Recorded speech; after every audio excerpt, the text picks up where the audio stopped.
Welcome to நெல்லையாச்சி சமையல். இன்றைக்கி நம்ம சேனலில் வந்து மாங்காய் இனிப்பு பச்சடி போடுறோம். இது வந்து மோர் சாதத்துக்கு இதுக்கெலாம் தொட்டுக்கிட்டால் ரொம்ப நல்லாயிருக்கும். நீங்கள் இதை மாதிரி நிறைய மாங்காய் இருந்ததுன்னா பண்ணி ஃப்ரிட்ஜுக்குள்ளே வச்சுக்கோங்க. அப்பப்போ நீங்கள் எடுத்து தேவையானதை நீங்கள் யூஸ் பண்ணிக்கலாம். ரொம்ப நல்லாயிருக்கும். இது எப்படி பண்ணுறதுங்கிறத பார்ப்போம். இதுக்கு வந்து நான் ஒரு மாங்காய் வந்து நல்லா ஒரு கப்புக்கு வெட்டி வச்சுருக்கேன்.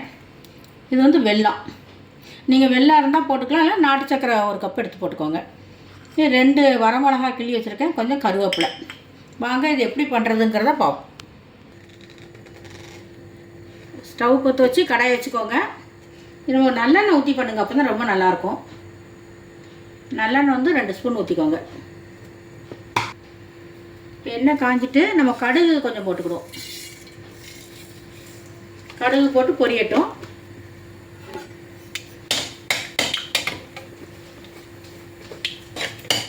கடுகு போட்டு பொரியட்டும். பொரிஞ்சதும் 2 வரமிளகாயும் கருவேப்பிலையும்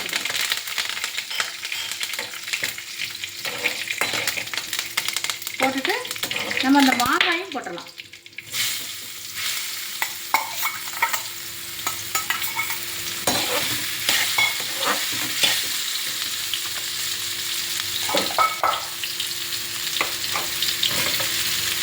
இந்த மாங்காயை போட்டு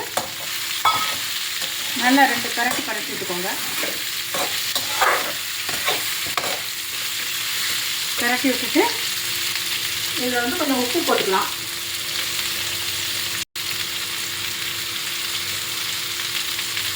கொஞ்சம் உப்பு, கொஞ்சம் மஞ்சள் பொடி, லைட்டாக மஞ்சள் பொடி போட்டுக்கோங்க.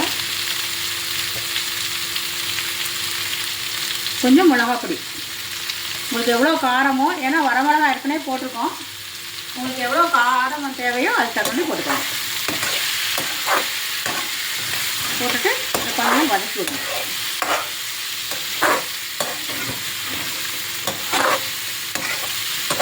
இப்போ நல்லா வதக்கி விட்டுட்டு இதில் கொஞ்சம் தண்ணி விட்டுக்கிடுவோம். தண்ணி விட்டு மாங்காய் கொஞ்சம் நல்லா வேகணும். மாங்காயை வந்து நல்லா கிளறி விட்டுட்டு இது ஒரு மூடி போட்டு மூடி வச்சுருங்க. மாங்காய் 5 நிமிஷம் நல்லா வேகட்டும், குழைவாக வேகணும். இப்போ ஒரு 5 நிமிஷம் ஆயிட்டு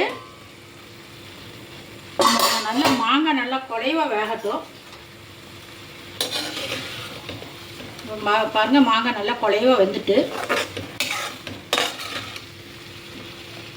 இந்த மாதிரி மாங்காய் நல்லா குழைவாக வெந்ததும்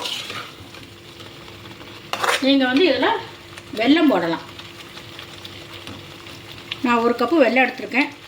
நாட்டு சக்கரை வெல்லமோ உங்களுக்கு எது பிடிச்சிருக்கோ அதை நீங்கள் போடலாம். அது மாதிரி இனிப்பு உங்களுக்கு எவ்வளோ தேவையோ நீங்கள் அதை போட்டுக்கலாம். இதை நாட்டு சக்கரையை போட்டு நல்லா கிண்டி விட்டுட்டு கொஞ்சம் நல்லா கொதி வரணும்.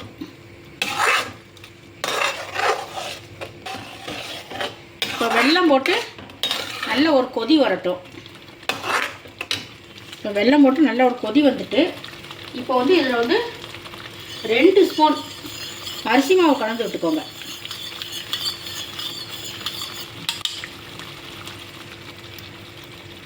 இல்லை 2 ஸ்பூன் அரிசி மாவு கலந்து விட்டுட்டு